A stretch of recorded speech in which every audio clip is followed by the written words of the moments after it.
Señores, por favor, a tomar asiento. Vamos a seguir con nuestra patita. Le doy las gracias a todos los que siguen acá con nosotros, porque ha estado intenso el día. Hemos estado desde las 9 de la mañana. Algunos están todo el día, algunos se dieron el plato, algunos ya se fueron para el trabajo, algunos se fueron a carretear, no sé qué, pero les agradezco a todos los que siguen acá. Webprendedor siempre ha sido esto, ha sido un evento súper para inspirar, para motivar, para que la gente se lance. Y además tratar de bajar un poco más a tierra los conceptos que hemos ido viendo, especialmente con los talleres que hacemos todos los años.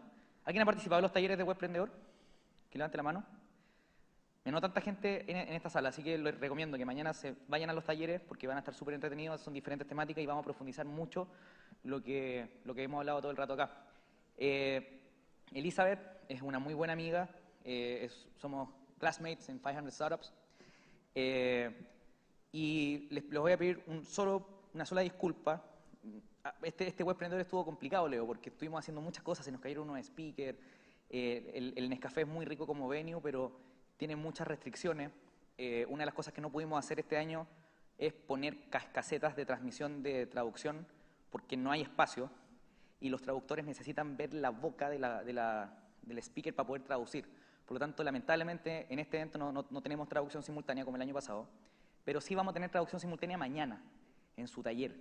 Entonces, la gente que quiera profundizar más la idea, porque mañana va a ser un taller, un workshop de 1 hora y media, los invito a participar, los que queden prendidos con la cuestión, porque ahí vamos a tener traducción simultánea para los que no hablan inglés. Ahora yo sé que todos entendemos un poco y todo, así que va a estar bien. So, Elizabeth, thank you very much for being here. Elizabeth is part of 500 Startups, just like me. We were classmates for like 5 months, and we were talking about the idea and, making the product better, and we were like, it's working hard until very late. So, thank you very much for being here. The audience is yours. Okay. Thank you, Nico. Thank you. Lo siento, no hablo español, but I'm sorry, tomorrow will be better. So my name is Elizabeth Yin, and I'm the CEO and a co-founder of LaunchBit, which is an ad network for email newsletters. And I'll talk more about what we do later. But today, I'm going to talk about how you can start to build out your business idea without doing any programming. So how many of you are starting an internet company right now? Okay, a fair number of people. Great. So let me tell you a little bit about myself. I come from the Silicon Valley. I grew up during the dot-com boom in the Silicon Valley, and it was a very exciting time. In fact, when I was in high school, my best friend and I decided that we would start an internet company together when we grew up. And today, my best friend Jennifer is my co-founder. But it wasn't always like this. I actually had a failed company before LaunchBit, and it was with a different co-founder. And it failed because nobody wanted our product.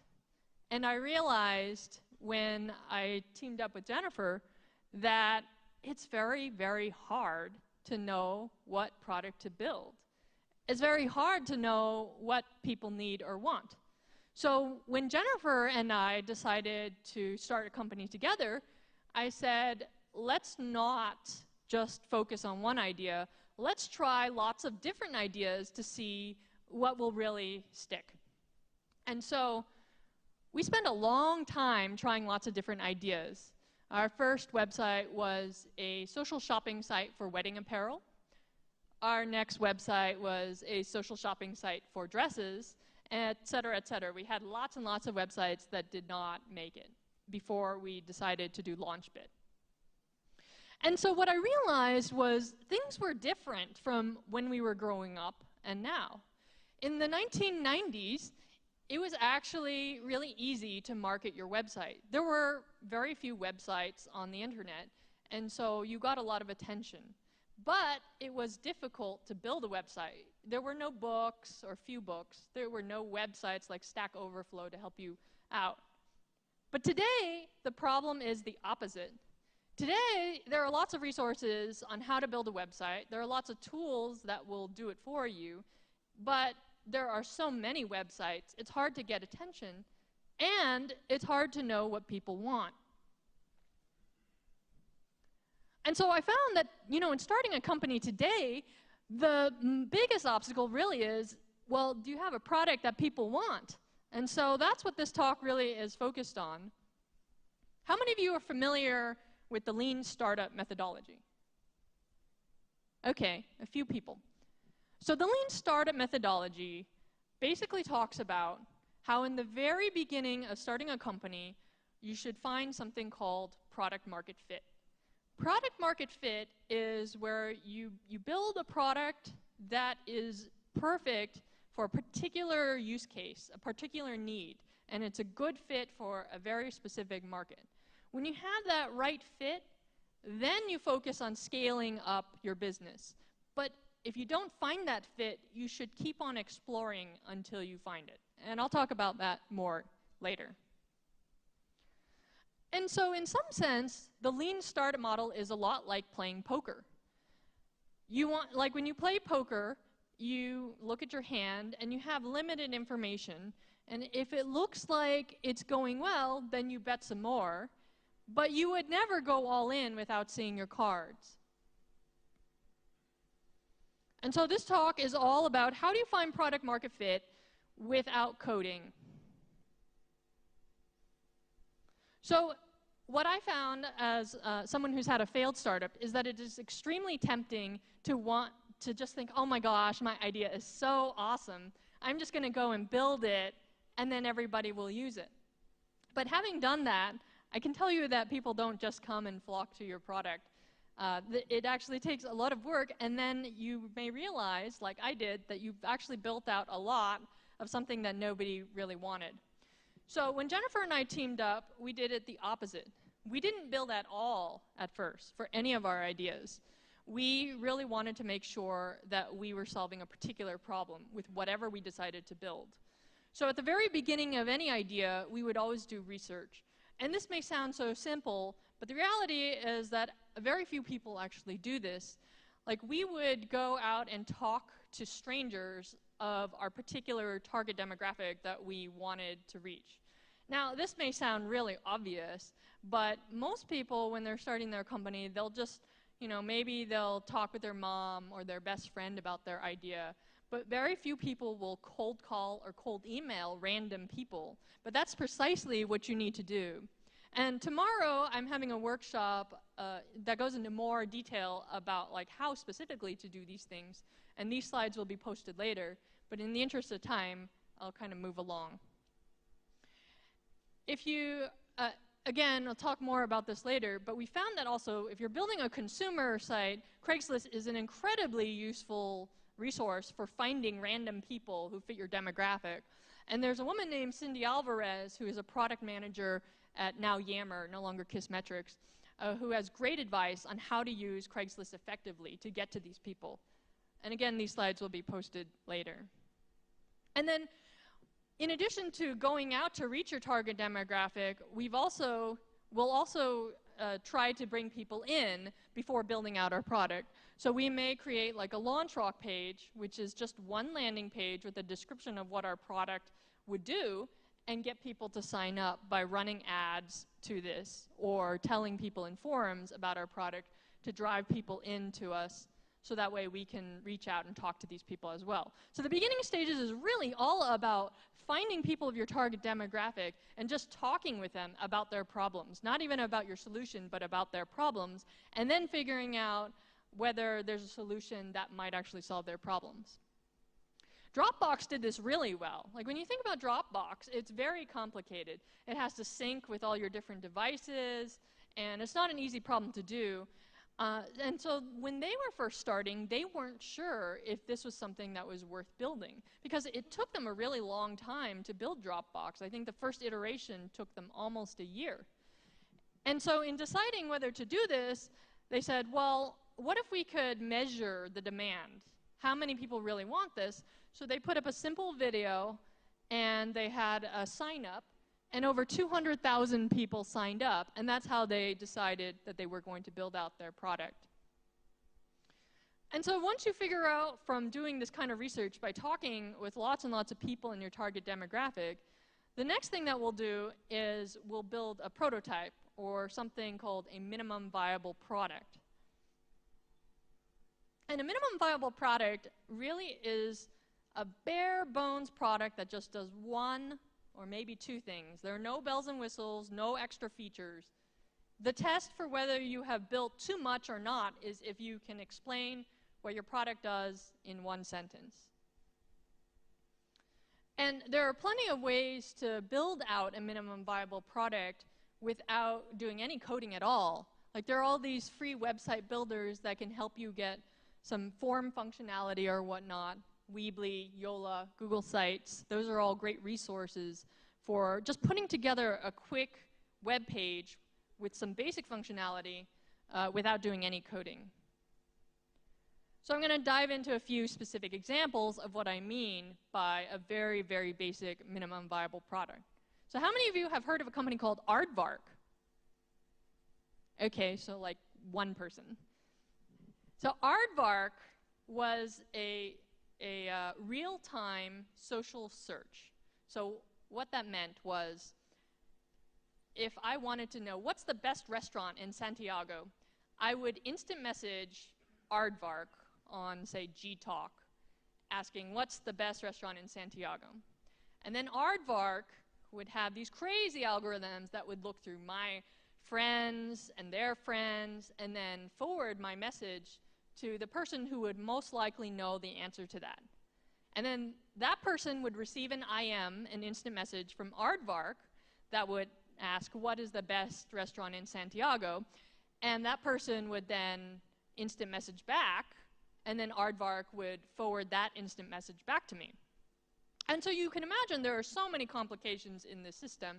First of all, Aardvark had to support so many instant messaging systems, you know, GChat, Yahoo Chat, Facebook Chat, all the major chat engines. And then they had to come up with some complex algorithm to figure out who in my friends may know and that kind of thing. And so, but the problem is the team was not, they were confident they could build this, but they were not sure whether people would use it. And they didn't want to build it before they knew that people would use it, so what they did was they pretended to be Aardvark. They would sit at a computer as Aardvark, and whenever you would instant message Aardvark, they would copy and paste your question, and I am one of their friends, the question, get the answer back, copy and paste it back. And they had people running Aardvark for many months before realizing there was a lot of demand for this, and they decided to then start building the technology. And nobody knew that there was no algorithms behind it and that it was somebody actually sitting there and doing all this work, all this manual work. And Aardvark eventually got acquired by Google, I think, for $50 million or something like that. Similarly, with my company LaunchBit, we also wanted to know, is there demand before building our product? So what we are is, we're an ad network for email newsletters. So what that means is, if you write an email newsletter, we can help you make money from your newsletter by putting ads in your newsletter. And so what we wanted to know was, were there newsletters who wanted this? Did they feel like they were making enough money? And we also wanted to know whether there were advertisers who would pay for this and would feel like they were able to get sales from their ads. And so in the beginning, we built no technology. We didn't build anything. We approached 6 email newsletter publishers and asked them if we could place ads in their newsletters. And then we approached 2 advertisers and asked them if they wanted to advertise with us. And both parties agreed, and we just manually copied and pasted the ads in their newsletters. And both sides really liked this, and that's where we got started. Today, we have a lot more complications in our system. We have a bidding, auction-based system. We have fraud detection. We have a platform to place your ad in automatically. We have targeting. There are all kinds of things that we've built out. But in the beginning, it was extremely simple. Like, do publishers and advertisers want this? To prove it, let's prove it manually first. The last example that I have of a minimum viable product is another product that my co-founder Jennifer and I had tried.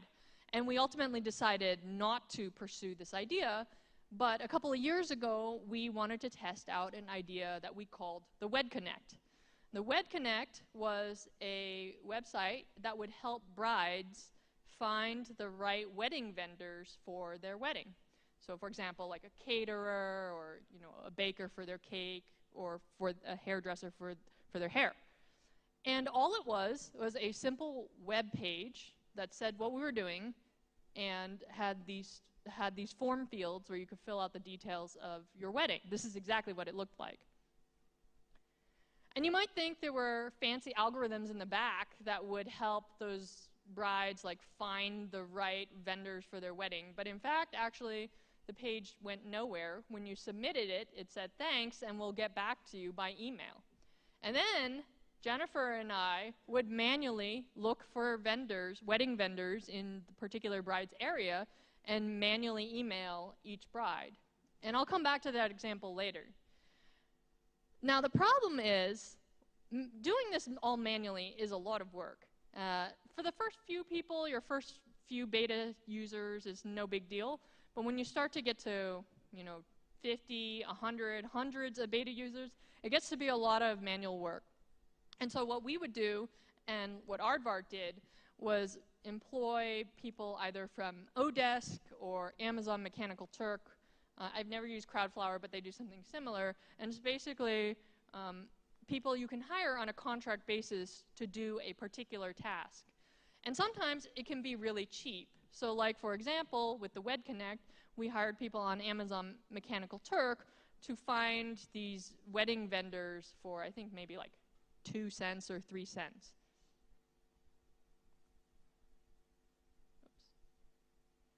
So I'm going to come back to the WedConnect later, but after you kind of have an idea of how you're going to test your idea, the question is, how do you get the word out there? Like, all right, Aardvark has the right setup to manually do their testing, and we have our form for the WedConnect, but how do you get people to even try it out?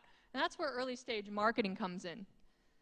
Now the key here is that early stage marketing at this point is not about getting hockey stick growth. It is not about trying to grow your business at all. It is just about trying to get feedback to make sure that your product is on the right track. So there are a few ways that you can get people immediately. The first is ads. Ads actually work really well for this purpose. They may not be a part of your longer term growth, but in terms of getting people to your site today, to test out your idea today, ads can help you a lot with that. So you have the usual candidates. You have Google AdWords. Yahoo and Bing has an ad platform. Facebook as well has an ad platform. And of course, my company, LaunchBit, I'll give it a free plug, also can help you get people to your site immediately. But if you don't want to pay for ads, or if you want to also get other traffic besides people from ads, you can also hang out in question and answer forums that can help you build rapport with people in your particular demographic. You can go to different community marketing channels such as Google Groups or Craigslist, or there are lots of Facebook fan pages. Finding the right demographic is really important, but then building rapport with these people can help you build relationships in the long run to also get feedback. So now that you have a few people come to your site, it could be tens of people, it could be hundreds of people, these people will get you feedback. The question is, how do you measure it? So there are lots of ways to measure feedback, and Google Analytics is very well known. And I would say that Google Analytics, though, comes in at a much later stage when you have many more people using your product and your product is more fully baked. The most important thing at this stage is to get qualitative feedback. Like, are people using your product? Are they happy with your product? How often are they using your product? And what are they saying about your product when you ask them questions about it? Does it seem like it's solving their problem? And there are a lot of good qualitative analytics tools that can help with this. Here are a few right here. User testing, ClickTail, those help you more with user experience issues. But Qualaroo, which used to be called Kiss Insights, is actually very helpful for getting to particular issues around, like, does this meet a need? Does your product solve an actual problem? And in fact, a lot of a lot of the startup communities will say that you know when you found product market fit when you're able to ask the question, how disappointed would you be if this product no longer existed? And if at least 40% say that they would be very disappointed, then you have product market fit. Now, obviously, this is just a rule of thumb. You know, maybe you have product market fit at 30% or maybe at 50%, but you want enough people saying that they would be really disappointed if your product were to disappear. And when you have product market fit, that's when you know that you're ready to scale up. But until then, it's about changing the way your product is and being able to make sure that you're fitting a need and tweaking that until you get to this. So I want to go back to the Web Connect, which was our example of a minimum viable product. So what we did was, you saw that form. We drove lots of traffic to that page. Not a lot, but enough to get some results. So we hung out in Yahoo Answers in the weddings section and answered lots of weddings questions and dropped our link to try to get people to come to our page. And we also took out ads on Google AdWords. And overall, the general traffic led to 21 signups. Now, this is not statistically significant, but it starts to give you a sense of whether people are interested in your product and whether this would actually work out as a viable business. In terms of the actual math, we did realize that actually this could work out as a viable business, and I'm not going into the details of that, but when we were doing this manually, when we were emailing brides the results of what they submitted, we found that pretty much nobody ever responded. In other words, the quality of the brides who were submitting were just not that interested in our product. And so we decided not to go forward with the Web Connect. We just couldn't gauge qualitative interest. And so the Web Connect was not the right business for us. But we learned a lot without doing any coding and without spending very much time on this at all. Like, the name of the game is to go as quickly as possible because everyone in this room only has so much runway. You only have so much time to work on your startup before you have to go bust. So with the Web Connect, we were able to test this idea in about a week. The first day, we did interviews with potential brides. The second day, we put together that web page that you saw with the form. And for 5 days after that, we spent a lot of time hanging out in wedding forums and running our ads for brides. And then in the last day, we analyzed the situation and decided that we did not want to go forward. If we had decided we wanted to go forward or continue with this, we probably would have, tweaked the product more because, like I said, we were not getting any engagement. None of the brides were, responding to go forward with any of the wedding vendors that we chose. But we decided not to, and so after just that 1 week, we decided that this was too frustrating for us, and we decided to move on to our next idea. So that's my approach, or my co-founder and my approach to starting a business. This is why we went through so many different business ideas before getting to LaunchBit. And really, like I said before, we took a poker-like approach. We started each idea by interviewing our potential customers, finding out if there was a real problem there, and then pulling together, a landing page and driving traffic to get more people to talk with, and then building a minimum viable product that was very manual, that we would operate ourselves without any coding. And based on that feedback, we would decide whether or not to continue. And so there were lots of ideas that we bet on a little bit initially, but ended up folding. With LaunchBit, we decided to bet and keep betting, and while we're still betting on that idea, for LaunchBit, we've raised $1 million. We have a whole boatload of customers and lots of revenue, and it's been about a little over a year now since we started that. So that pretty much concludes my talk. I know that this was very brief and a very high-level overview. If you want to dive into some specifics around how we tactically did some of these things, Jennifer and I actually put together an online guide with all of these specific steps that we did for these different ideas. And you can find it at guide.launchbit.com. We usually sell it for $50 US, but if you type in Chile 2012 in the How Did You Learn About Us box, then you'll get it for free. And if you are testing out an idea and you want to run ads, I can also give you a 15% off discount at launchbit.com. Nico, I don't know if you thought this was an ad. But in any event, I always love talking with entrepreneurs, so if you have any other questions, feel free to email us at hello@launchbit.com. Thank you.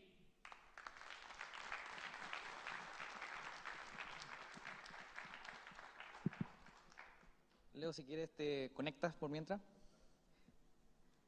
¿Alguien tiene alguna pregunta? ¿Micrófono? Puedo tratar de traducirla, si tu inglés no es tan bueno. ¿Inglés? Perfecto, genial.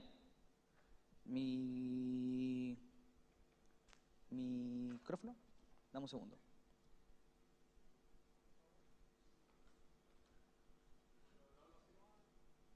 Es que no, porque la idea es que salga por streaming. No está viendo harta gente por internet, entonces, para que sea... One second, we have a question for you. The mic is going there. Okay.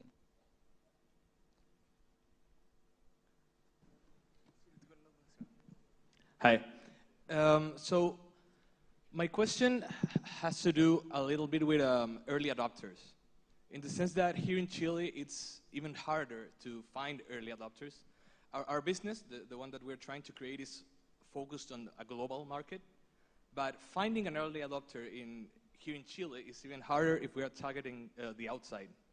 So what's your suggestion to do that in some way? That's a really great question. So if you are not tied to the local area, then I actually think it's really easy to find people from anywhere in the world these days.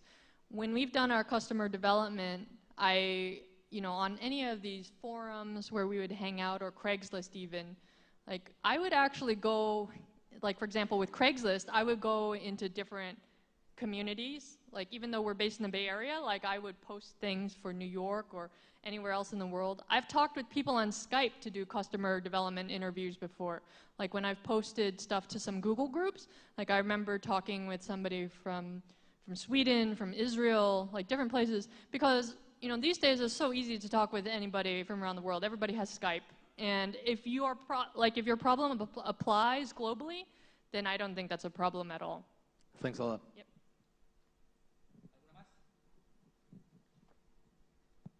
Bueno chicos, entonces los dejo invitados al taller. Thank you very much, Elizabeth, for coming here.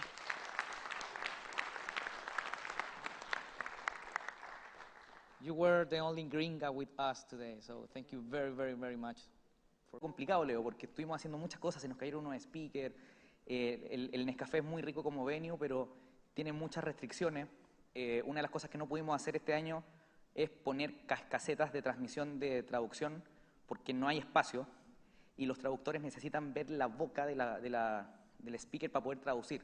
Por lo tanto, lamentablemente, en este evento no tenemos traducción simultánea como el año pasado, pero sí vamos a tener traducción simultánea mañana, en su taller. Entonces la gente que quiera profundizar más la idea, porque mañana va a ser un taller, un workshop de 1 hora y media, los invito a participar, los que queden prendidos con la cuestión, porque ahí vamos a tener traducción simultánea para los que no hablan inglés.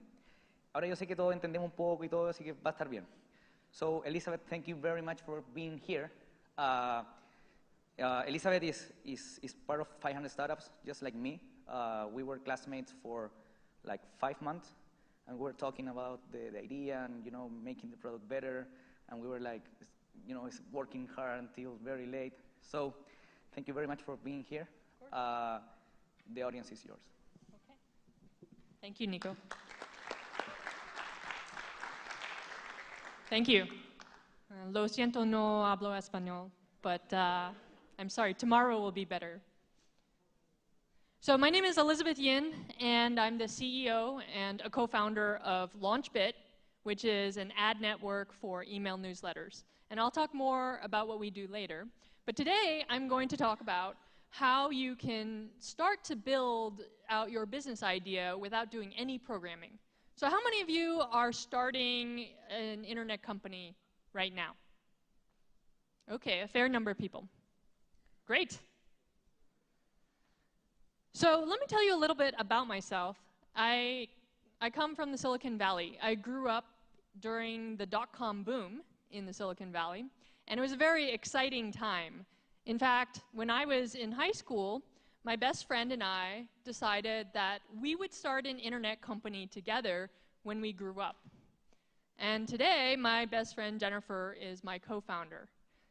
But it wasn't always like this. I actually had a failed company before LaunchBit, and it was with a different co-founder.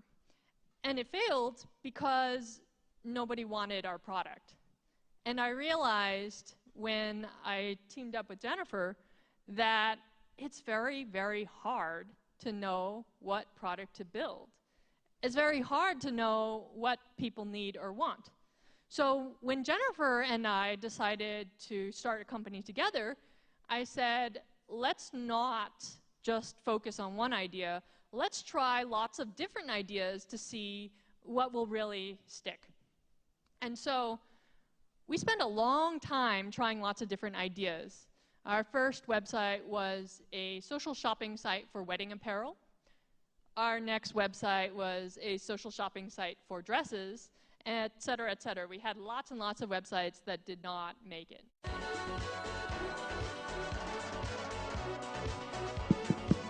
Señores, por favor, a tomar asiento. Vamos a seguir con nuestra patita. Le doy las gracias a todos los que siguen acá con nosotros, porque ha estado intenso el día. Hemos estado desde las 9 de la mañana. Algunos están todo el día, algunos se dieron el plato, algunos ya se fueron para el trabajo, algunos se fueron a carretear, no sé qué, pero les agradezco a todos los que siguen acá. Webprendedor siempre ha sido esto, ha sido un evento súper para inspirar, para motivar, para que la gente se lance. Y además tratar de bajar un poco más a tierra los conceptos que hemos ido viendo, especialmente con los talleres que hacemos todos los años. ¿Alguien ha participado en los talleres de Webprendedor? Que levante la mano. No tanta gente en esta sala, así que les recomiendo que mañana se vayan a los talleres porque van a estar súper entretenidos, son diferentes temáticas y vamos a profundizar mucho lo que hemos hablado todo el rato acá. Elizabeth es una muy buena amiga, somos classmates en 500 Startups y les voy a pedir una sola disculpa. Este Webprendedor estuvo... Before we decided to do LaunchBit. And so what I realized was things were different from when we were growing up and now. In the 1990s, it was actually really easy to market your website. There were very few websites on the internet, and so you got a lot of attention. But it was difficult to build a website. There were no books or few books. There were no websites like Stack Overflow to help you out. But today, the problem is the opposite. Today, there are lots of resources on how to build a website. There are lots of tools that will do it for you. But there are so many websites, it's hard to get attention, and it's hard to know what people want. And so I found that, in starting a company today, the biggest obstacle really is, well, do you have a product that people want? And so that's what this talk really is focused on. How many of you are familiar with the lean